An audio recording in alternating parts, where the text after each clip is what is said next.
আসসালামু আলাইকুম রহমতুল্লাহ ওবরাকাতু। রসুল আকরাম সাল্লাল্লাহু আলাইহি ওয়াসাল্লাম বলেছেন, আদম সন্তানের প্রতিটি নেক আমলের সওয়াব 10 থেকে 700 গুণ পর্যন্ত বৃদ্ধি করে দেওয়া হয় রোজা ব্যতি রেখে।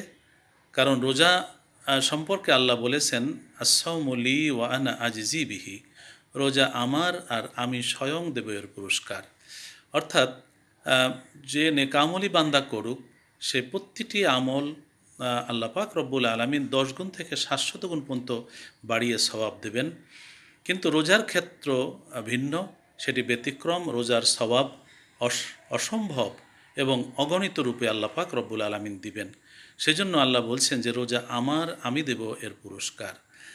জান্নাত দেবার জন্য নামাজ, বিভিন্ন ধরনের ইবাদত বন্দিগির কথা বলা আছে, কিন্তু আল্লাহ রাব্বুল আলামিন রোজার প্রসঙ্গে বলছেন যে আমি দেব এর পুরস্কার। তিনি কি দেবেন এ সম্পর্কে মুহাদ্দিসিন ইকরাম অনেক অভিমত প্রকাশ করেছেন যে আল্লাহ স্বয়ং নিজে দেবেন বান্দাকে পুরস্কার।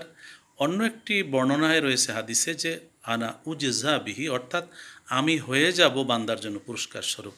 অর্থাৎ আল্লাহ নিজেই বান্দার হয়ে যাবেন, সুবহানাল্লাহ। অর্থাৎ যদি আল্লাহ হয়ে যায় বান্দার, তাহলে বান্দার আর কি চাই?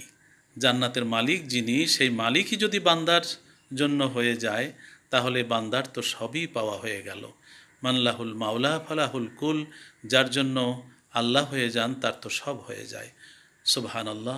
সেই জন্য রোজাদারদের সওয়াবের কোনো সীমা পরিসীমা নেই, বরং আল্লাহ নিজে স্বয়ং বান্দাকে পুরস্কৃত করবেন এবং অন্য বর্ণনায় নিজে বান্দার কাছে রোজার পুরস্কার হিসেবে, বান্দার উপহার হিসেবে হয়ে যাবেন, সুবহানাল্লাহ।